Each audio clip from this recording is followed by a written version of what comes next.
This is NDTV.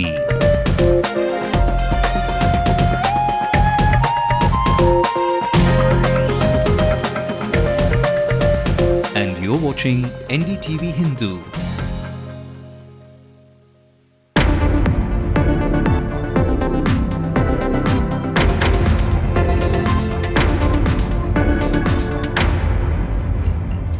Karnadhi goes full throttle to please the Christian masses and assures that he'll dance to their tunes. நீங்கள் என்னை ஆட்டி வைக்கிற காரணத்தால் நான் ஆட தயாராக இருக்கிறேன். DMK Patriarch says he's confident of Congress alliance, says he's confident of fulfilling demands of the Christians. நம்பிக்கையோடு சொல்லுகிறேன், காங்கிரஸ் கட்சியின் துணையோடு இதை நிறைவேற்றி வைக்கும் என்பதையும் நான் இந்த மாமன்றத்திலே குறிப்பிட விரும்புகிறேன். Meanwhile, Amma too plays the minority card, as the toehold in southern districts will help Christians pilgrimage to Israel, says Amma. ஆதி திராவிடர்களுக்கு வழங்கப்படுகின்ற சலுகைகள், அரசாங்கத்தால் வழங்கப்படுகின்ற சலுகைகள் ஆதி திராவிட கிறிஸ்தவர்களுக்கும் வழங்கப்பட வேண்டும் என்று கேட்டார். இந்த கோரிக்கையையும் நிறைவேற்றி வைக்க பாடுபடும். Middlemen turn conmen. NETV Hindu discovers why household kitchens are left gasping for cooking gas.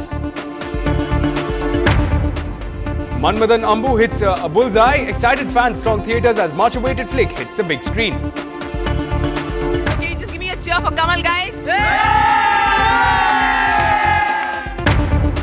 Inspiration to walk the tightrope between passion and profession. That's what Margari medleys are all about.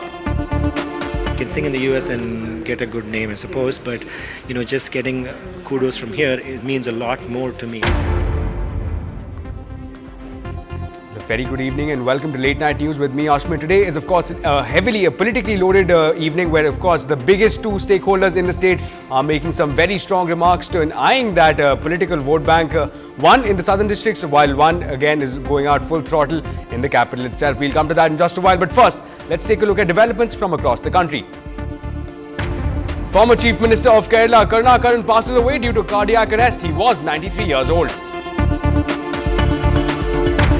Union Finance Minister Pranab Mukherjee assures prices will come down, urges allies like Trinamool Congress to ask the centre to act immediately.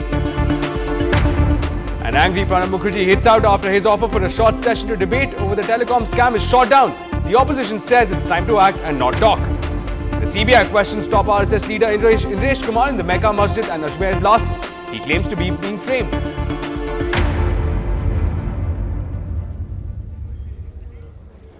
First up, even as the war clouds converge on the state ahead of the assembly elections, the latest battle, it seems, is over how to best impress the Christian community. And the two biggest stakeholders, Amma and Karnadhi, were seen engulfed in a battle of one-upmanship. And the DMK Patriarch, on the eve of Christmas season, spared little effort to appease the Christian community, offering to work towards their demands. An indication of the all-out battle for the vote bank was clearly when the CM claimed that he will dance to the tunes of the minority community.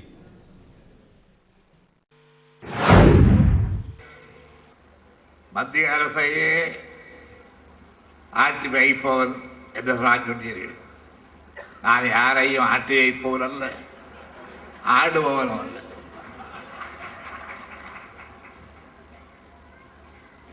நீங்கள் என்னை ஆட்டி வைக்கிற காரணத்தால்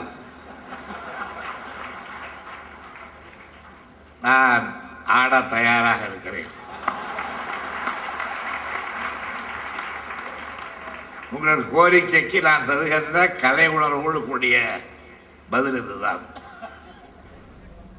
And well, despite the questioning voices raised post Rahul Gandhi's moves in the capital of the state, the Chief Minister looked to put a talk of strain on ties to rest. In his address, he reiterated the long-held party position. He stressed that he was confident of Congress as a partner and that while working with the Congress, he would work to meet the demands of the Christian community. தாழ்த்தப்பட்ட கிறிஸ்தவர்கள் அவர்கள் மதம் மாறியிருந்தாலும் கூட தாழ்த்தப்பட்டவர்களுக்குரிய எல்லா உரிமைகளையும் சலுகைகளையும் பெற வேண்டும் என்று குறிப்பிட்டிருப்பது நியாயமானது, யாராலும் மறுக்க முடியாதது. இதை நாடாளுமன்றத்தில் எடுத்து சொல்லி இந்த கோரிக்கையை நிறைவேற்ற வேண்டிய பொறுப்பை திராவிட முன்னேற்ற கழகம் ஏற்றுக்கொள்ளும்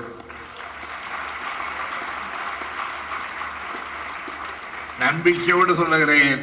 காங்கிரஸ் கட்சியின் துணையோடு இதை நிறைவேற்றி வைக்கும் என்பதையும் நான் இந்த மாமன்றத்திலே குறிப்பிட விரும்புகிறேன். Well, those remarks there are believed to carry a lot of political weight, and to judge that and to do a fair analysis of that, let's go across to our senior correspondent Peer Mohammed, who's joining us live from the newsroom. Well, good evening, Peer, and some very emphatic remarks coming in again. The election strategy shaping out very clearly now for the DMK again, eyeing that critical minority vote bank here.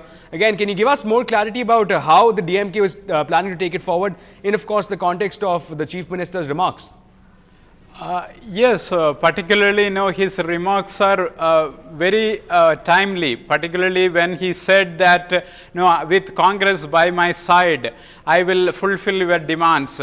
And also, in later part of his speech, he also said that just in case those demands are not met by the Congress government at the center, I am willing to fight for you. It is basically appeasing the Christian community. In fact, the plan of appeasing Christians, it is very important when the elections are just a few months away. And both the AIADMK Supremo and the DMK's chief have addressed the same issues, particularly the issue of Dalit Christians. And Dalit Christians should be treated on par with other Dalits in terms of government's concessions. Both the party leaders have assured that they will strive to make this a reality. They should be treated on par with other Dalits. Yes. Right, P. Now that you mentioned, of course, Jaya too was seen eyeing that one critical vote bank Christian community. And the Queen Bee of Tamil Nadu, the AIADMK Supremo, Jayalalitha, rang in the Christmas cheer with the people of Kanyakumari. Now, as per NDTV Hindu's predictions, eyeing a toehold in the southern district, the opposition leader was seen playing to the gallery. Now, she announced that on coming to pass, she will help facilitate the travels of Christian pilgrims to the Holy Lands in Israel, much like the Hajj pilgrimage for followers of Islam. Now, playing the minority card, she also promised to place the reservation demand of Adi Dravidas before a commission. Meanwhile, taking a dig at the ruling party, she asserted that she will lead the state out of darkness.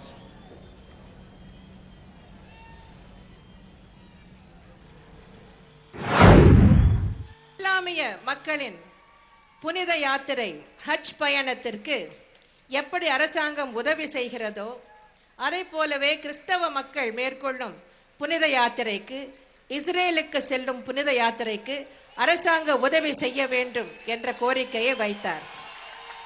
நிச்சயமாக உங்கள் அனைவரின் ஆதரவோடும் அன்போடும் மீண்டும் கழக ஆட்சி அமைந்தால் இந்த கோரிக்கை உடனடியாக நிறைவேற்றி வைக்கப்படும் என்பதை தெரிவித்துக் கொள்கிறேன்.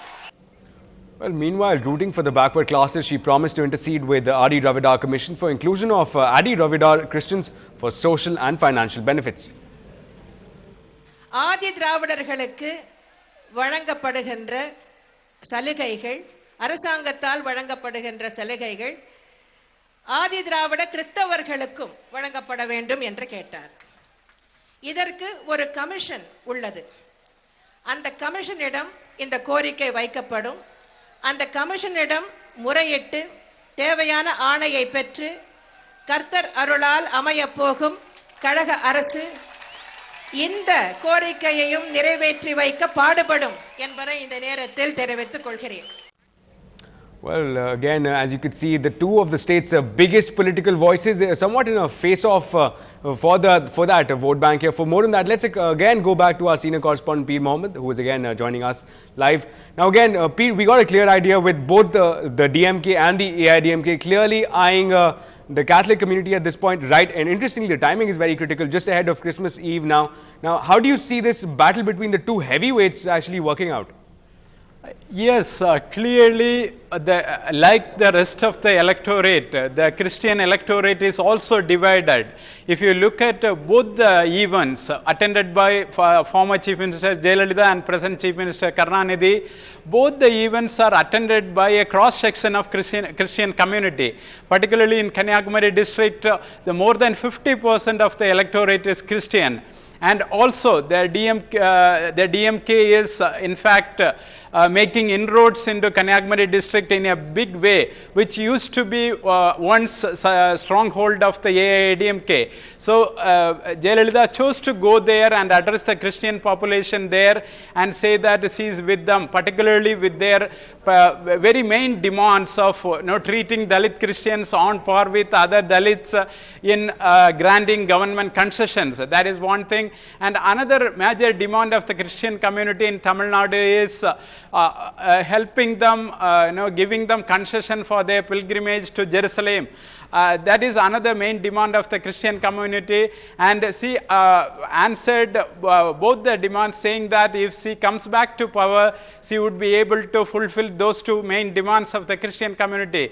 On the other hand, DMK Chief Minister also promised that he will also look into these two main demands. Though he did not explicitly talk about the concession for Jerusalem trip, he talked about the Dalit Christians to be treated on par with other Dalits, and he said he would even fight with the Congress government and get that demand fulfilled. Yeah. All right, Pete. Thanks a lot for joining us and again giving us a pretty fair idea of how again the two heavyweights are positioned directly against each other, again eyeing that one single vote bank. Thanks a lot, Pete, joining us and giving us all that insight. Let's move forward now. Jayalalitha was in news for, however, just more than one reason. Again, the 2G scam is the biggest trump card for the AIADMK Supremo. Now, she ridiculed the latest attempt by the DMK to back the tainted former telecom minister Raja. She claimed that Save the Raja campaign would only backfire and boomerang back on the DMK. Now, she dismissed the DMK's mounting corruption allegations against her as baseless and shot back, saying that the DMK family was under the CBI's watchful eye now. And meanwhile, the AIADMK Supremo Jayalalitha has appealed to the people of Kerala to see reason with regard to the Mullai Periyar Dam issue. A 5-member committee constituted by the Supreme Court and headed by Justice A.S. Anand arrived on Tuesday and inspected the Mullai Periyar Dam. Now, Jayalalitha fears the new dam will result in 5 districts turning into a desert. Now, the state of Tamil Nadu draws a lot of water from this reservoir. Kerala says that Mullai Periyar Dam, built during the British rule, is in precarious condition and has been demanding the construction of a new dam, citing safety concerns. However, Tamil Nadu is against this as the state benefits mostly from the waters from the reservoir and has been demanding an increase in the storage capacity from 136 to 142 feet, resulting in a logjam between the two states.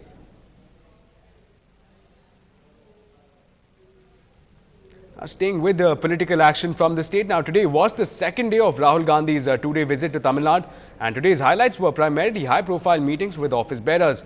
Now, he met the state Congress office bearer in Tamil Nadu, in Tirunelveli. The young gun made it very clear that constructing a strong Congress body in Tamil Nadu will take time.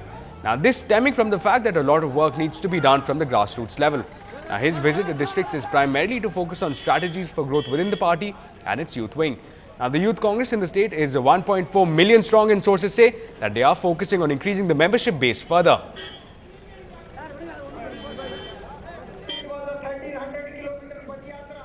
Now, in a big boost for the Indian space program, once bogged down by technical glitches, the GSLV aims for a Christmassy liftoff. Stay tuned to find out more about that in just a short while.